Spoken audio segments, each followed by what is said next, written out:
Too Many of Us Are Dying by Whitney Defoe. Too many of us are dying.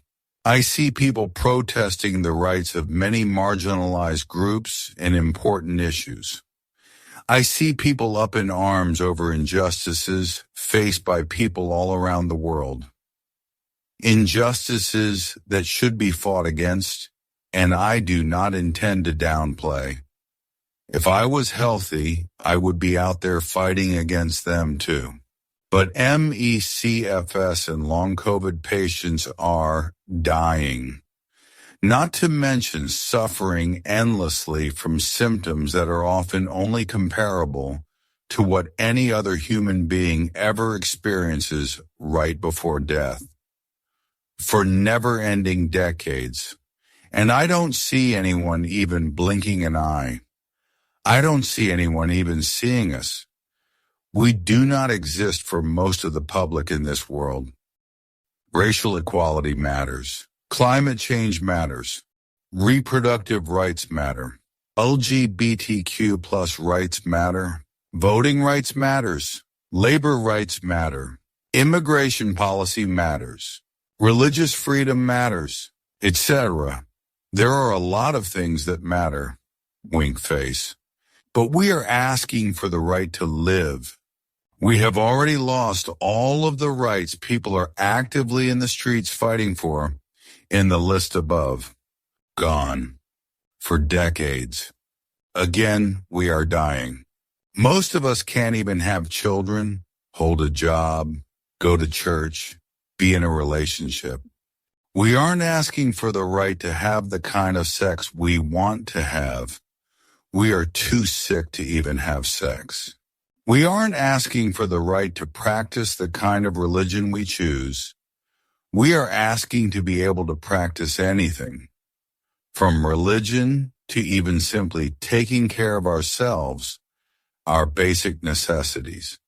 We are too sick to even be out in the world enough to face the kind of inequality being fought for all around the world. We are fighting for our lives, often stuck at home or in bed.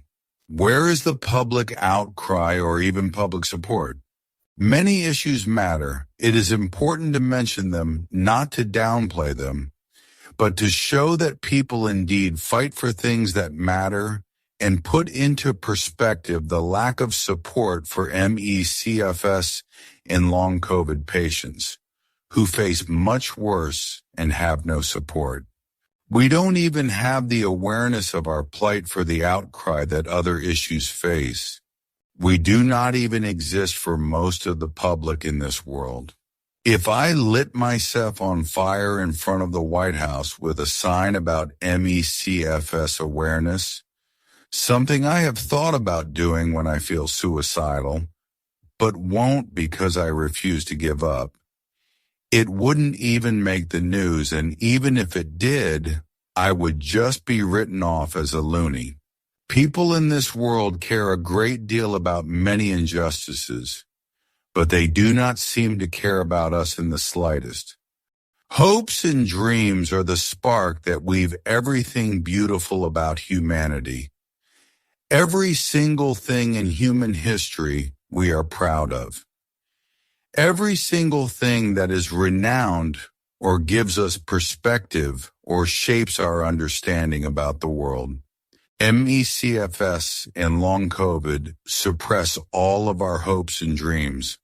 And this is for me the most devastating thing about the illness. All the beauty inside me and inside all of us that cannot be made real or shared. But I am still alive. There is hope for the future still, of some chance at a treatment that lets me share some of myself with the world. But too many of us are dying.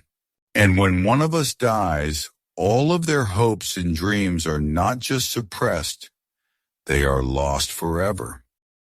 Bridget O'Shea died this week, one of many MECFS and long COVID deaths in recent months. I just want to contribute to the beauty in this world. Bridget, see at Bridget O'Shea on Twitter or her blog about MECFS, bridgetocshea.com, had so much beauty to contribute to this world. Beauty no one will ever see continue now because of indifference, ableism, cruelty, lack of humanity. Bridget O'Shea died this week. One of many ME/CFS and long COVID deaths in recent months. I just want to contribute to the beauty in this world. Bridget, see at Bridget O'Shea on Twitter or her blog about ME/CFS, BridgetO'Shea.com, had so much beauty to contribute to this world. Beauty no one will ever see continue now because of indifference, ableism, cruelty, lack of humanity.